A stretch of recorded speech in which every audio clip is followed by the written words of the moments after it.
ఎన్నికల ఫలితాలు only formality.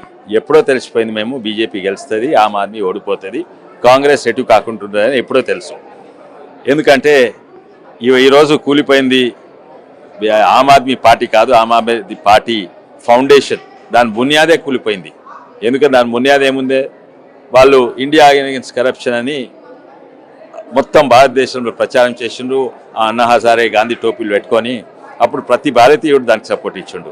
పేదోళ్ళు, మిడిల్ క్లాస్, వర్కింగ్ క్లాస్ అందరు కూడా, చిన్న బిజినెస్ అందరు కూడా సపోర్ట్ ఇచ్చిండ్రు. అదే ప్లాట్ఫామ్ మీద వాళ్ళు గెలిచిండ్రు. గెలిచినాక అదే పార్టీ ఏదైతే యాంటీ కరప్షన్ మీద గెలిచిందో అదే పార్టీలో ఎన్నో స్కామ్లు ఉండే, లిక్కర్ స్కామ్లు ఉండే. లిక్కర్ స్కామ్ తెలుసు, ఎవరితో పొత్తు పెట్టుకున్నారో, ఎవరితో కుంభక్కైనరో. ఇక్కడ కేసీఆర్ కుమార్తె కవిత గారితో పొత్తు పెట్టుకుంటే ఇక్కడ ఈ పార్టీ ఎగిరిపోయింది, అక్కడ ఆ పార్టీ ఎగిరిపోయింది.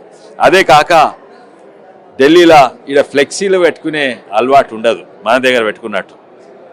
ఈ ఢిల్లీలో ఇప్పటివరకు చరిత్రలో ఎంతో గొప్ప మంది సీఎంలు ఉండే. కాంగ్రెస్ నుంచి షీలా దీక్షిత్ గారు ఉండే, అంతకంటే ముందు సాహిబ్ సింగ్ వర్మ గారు ఉండే, గొప్ప సీఎంలు. ఎక్కడ కూడా నువ్వు ఢిల్లీలో ఫ్లెక్సీలు ఉండవు. ఆయన సొంత ఫ్లెక్సీలు పెట్టుకున్నాడు, పెట్టుకున్నాడు. మళ్ళీ ఏది, నేను సాధారణ ప్రజల, నేను ఆమ్ ఆద్మీ అంటే సాధారణ ప్రజలు తిరుగుంటాను, ఆ మఫ్లర్ వేసుకొని ఓ దగ్గొచ్చినట్టు దగ్గుడు, ఈ యాక్టింగ్ని బయట చేసుకుంటా. లోపటనేమో శీష్ మహల్లు అంటే రాజుల భవనాలు, ఆ భవనాలలో కోట్లాది బాత్రూమ్లే, కోటి రూపాయల బాత్రూమ్లు, జకూజీలు, స్టీము, సోనా అంటే ఇవన్నీ బయటపడ్డాయి. పడే వరకు నమ్మకం పోయింది అండ్ వాళ్ళ ఫౌండేషన్ కూలిపోయింది. అందుకే మాకు ముందే తెలిసింది అయితే ఓడిపోతున్నాం. ఇవాళ రిజల్ట్ వచ్చింది కేవలం ఫార్మాలిటీ మాత్రమే.